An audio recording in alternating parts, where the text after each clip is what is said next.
I'm Juan Davies, Chief Creative Officer at KCT and PBS SoCal, and I'm joined by the newsroom of KPCC and LAist on a daily reporter roundup.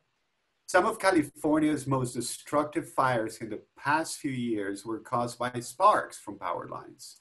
Sharon says some big utilities reduce the risk of fire by turning off power in certain areas, but it is an unpopular tactic. Why is that, Sharon? Yeah, it really is. When people don't have power, they're very annoyed. Southern California Edison shutoffs keep its power lines from starting fires, especially in these foothill and mountain areas.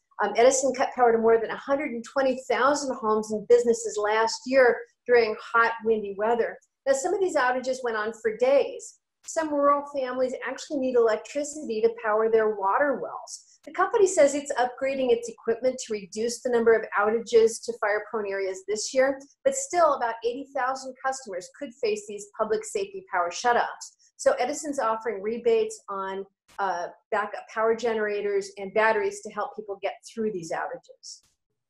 This week, the LA City Council took a step to help businesses on Olvera Street, one of the region's most historic locations. Yeah, the 60 or so businesses that call the historic monument home pay rent to the city. They can delay payments while the pandemic health orders are in place, but eventually they'll have to pay. On Monday, the City Council Budget Committee agreed to a plan that would forgive rent from July to December. The full council would still have to approve the measure.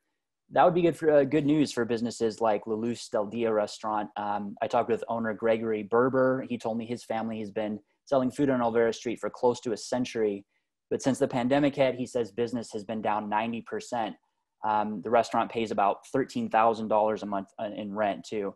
Berber and other Olvera Street business owners say that without support like this from the city, they may have to permanently close. You know, California farm workers remain at risk in this pandemic. Marina looked into what's being done to protect them. Yes, so we spoke to Irene Bayraitua, a farm worker advocate with the group Líderes Campesinas. She said farm workers continue to be vulnerable during this pandemic because lack of education out on the fields on COVID-19. And many of them also lack access to healthcare. Many workers are uninsured and also undocumented. Irene also told us that California's Division of Occupational Safety and Health, better known as Cal-OSHA, has stepped up by providing guidelines specific to farm workers and requiring employers to put in place a COVID-19 prevention plan.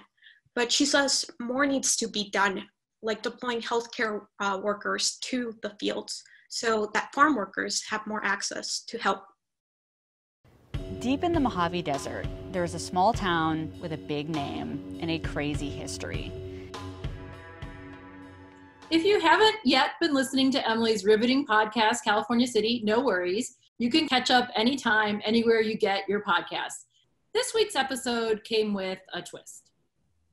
So this week I confronted the owner of Silver Saddle Ranch, which is the little resort in the Mojave Desert town of California City, where thousands of people say they were pressured into buying nearly worthless desert real estate.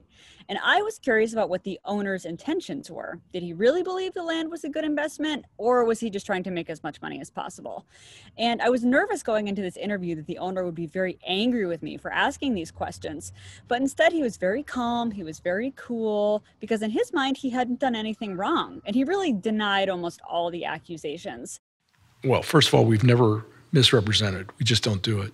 You know, I mean, it's the way I live my life. We never had any problems. Did we, Debbie?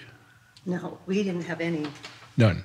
Which left me and my colleagues feeling very confused, which in retrospect, I think might have been deliberate. I think they deliberately try to confuse people because this is what happened to so many other people who bought land out there. They didn't know whether it was legit or whether it was a scam. And that's kind of how they ended up inviting their friends and getting them to invest. Thank you, Emily. I cannot wait to listen to the new episode. And thank you all at the KPCC and LAist newsroom. And thank you for tuning in. Take care of your health, your family, your neighbor, and we will see you on Monday.